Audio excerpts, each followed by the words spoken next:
Good morning and welcome back to day 4 of the Reading Rush. I'm Tara Swiger and I'm sitting outside on my front porch. I think the challenge I'm going to fulfill today, the Reading Rush challenge I'm going to fulfill today, is the one where you sit in the same spot to read a book, because I am reading Every Heart a Doorway, which is only like 170 pages. 170? Yeah, 170 pages. I'm already on page 63. I started it this morning while drinking my coffee. Of course, as soon as I start recording, somebody starts their motorcycle. You hear that? Hopefully you can see the morning glories right here on my fence between me and my neighbor's house. Sleeve shirt, because when I got up it was only like 55 degrees. I'm so excited. It's been like 90 something with 100% humidity, so this is very exciting, cool weather. But Every Heart a Doorway.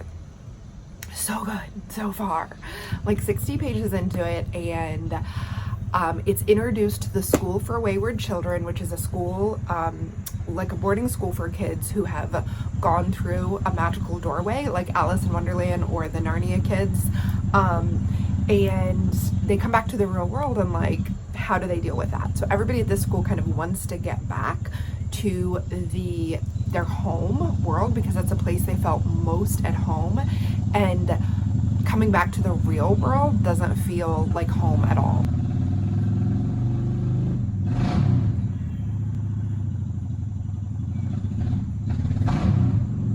It has a theme of stories and narration, and how we narrate events in order to kind of keep ourselves grounded, and about the power of story, and about stories ending and new stories beginning. And there's a quote, let me read it.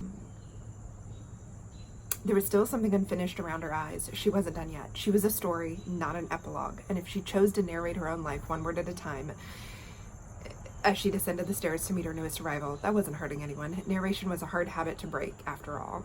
But I love that line. She was a story, not an epilogue. That's fantastic. Especially as it describes an older woman, a woman who looks to be in her 60s, but is actually much older. So that gives you just a taste of how the book is written, and I am super enjoying it. So I'm gonna get back to reading it right now.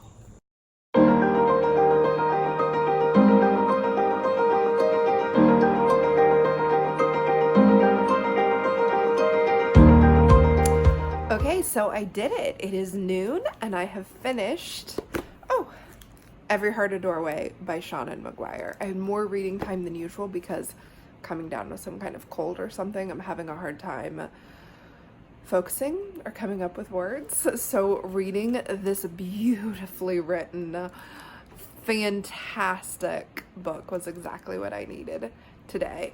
I will absolutely be reading the next books in the series. I'm sitting in front of my to be read shelf.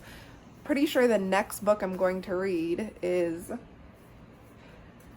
Jane Austen's Sense and Sensibility. I'm going to watch the movie this weekend, and if I'm going to watch the movie this weekend, then I need to read the book first. Super looking forward to this. Every Heart a Doorway was exactly what I needed to kind of get in the mood for Jane Austen. And then after Austen, or maybe alongside it, depending on if I need something that's a little easier to read when the girls are home, I'm going to read The Farm. So I'm also got on my to-read list Extraordinary Beasts, Beasts of Extraordinary Circumstances, because this book has non-human main characters in it, and that's one of the challenges for the Reading Rush. If I don't get to this this week, though, it's okay. So I'm not too worried, but I definitely want to get through Jane Austen.